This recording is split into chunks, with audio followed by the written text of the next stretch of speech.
I've been meaning to for quite a while take some time to record my mission journals, and I'm finally getting around to it.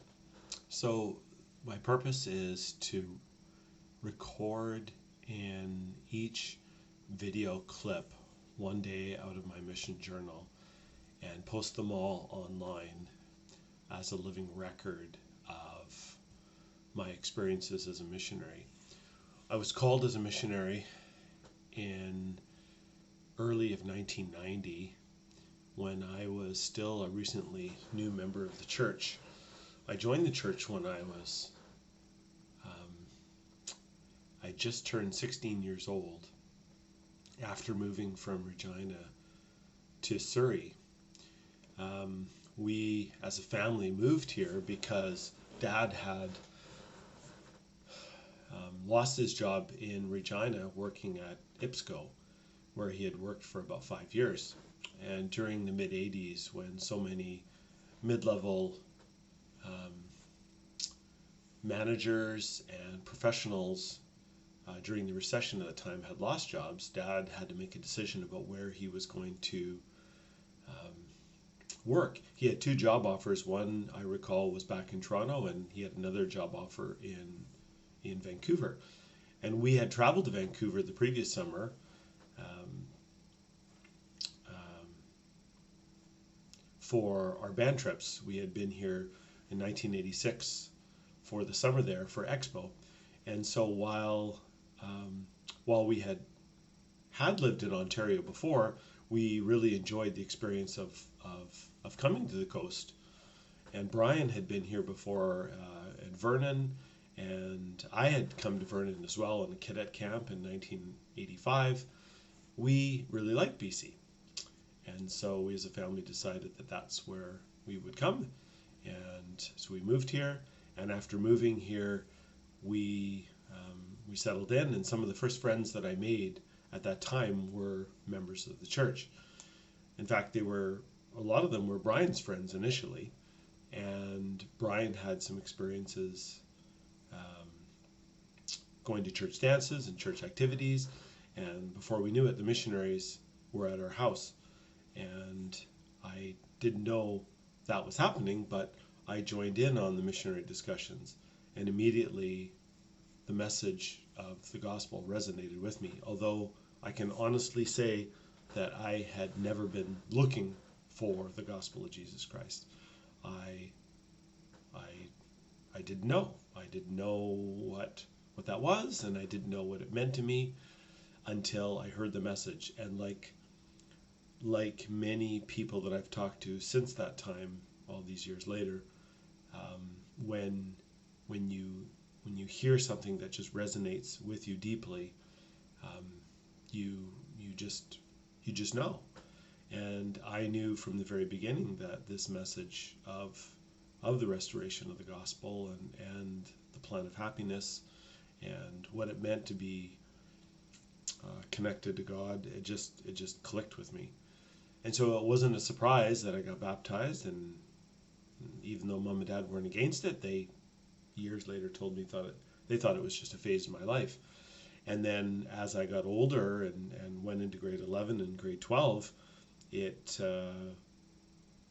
was obvious that I wanted to serve a mission. I say obvious because the new friends that I had made in the church, young men like Todd Coleman, Mike Penn, and of course Lane, who baptized me, Lane Clark, and Gord Manson. All of these other young men were preparing to serve missions. Now, not all of that group of young men served missions. Andrew DeCastri, who later passed away tragically, but others didn't serve, but most of us did. And so our bishop at the time, Alan Robinson, did a wonderful job. We had a great young men's program that all directed us and prepared us for serving missions. And that's what I did. I put in my papers with my parents' support. Mom and Dad supported me. Ironically, Mom said the only place in the world she didn't want me to serve was in a communist country, not knowing that we don't have missions there. But ironically, the call that I got was to serve in South Korea, adjacent to one of the only remaining communist countries in the world, North Korea. I thought that was pretty funny. And so the time rapidly came. That year after graduation, from the fall of '89 to the spring of '90, I worked. I saved as much money as I could, which wasn't a lot, but I saved as much as I could. The ward ended up helping me. Dad ended up helping me cover the costs, which we did. And I left. And the best part was when I did leave on my mission.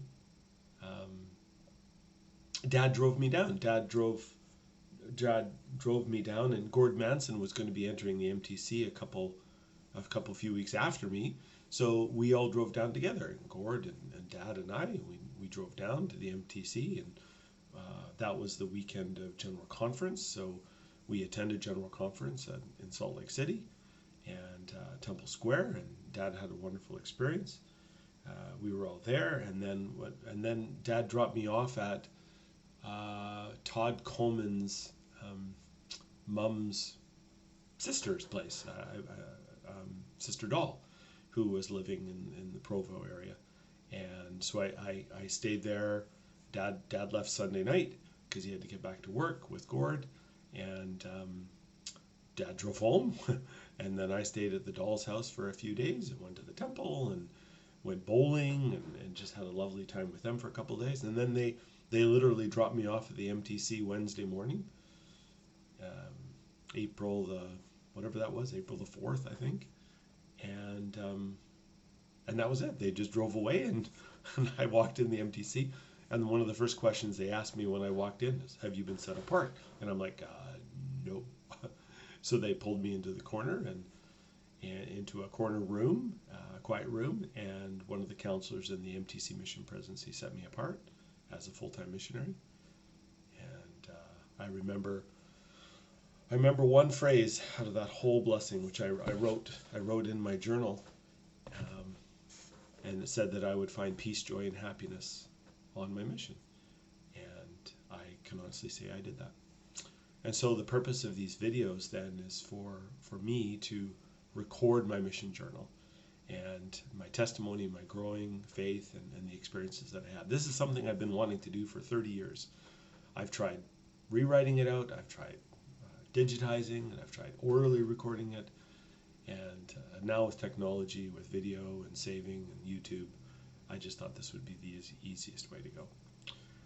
So this is the prologue, and each video will be one journal entry, however small it is, however long it is, with probably my own commentary and thoughts. And we'll see how it goes, and this will be a legacy for my family and my kids and my grandkids and anyone else silly enough that ends up watching that. So here we go.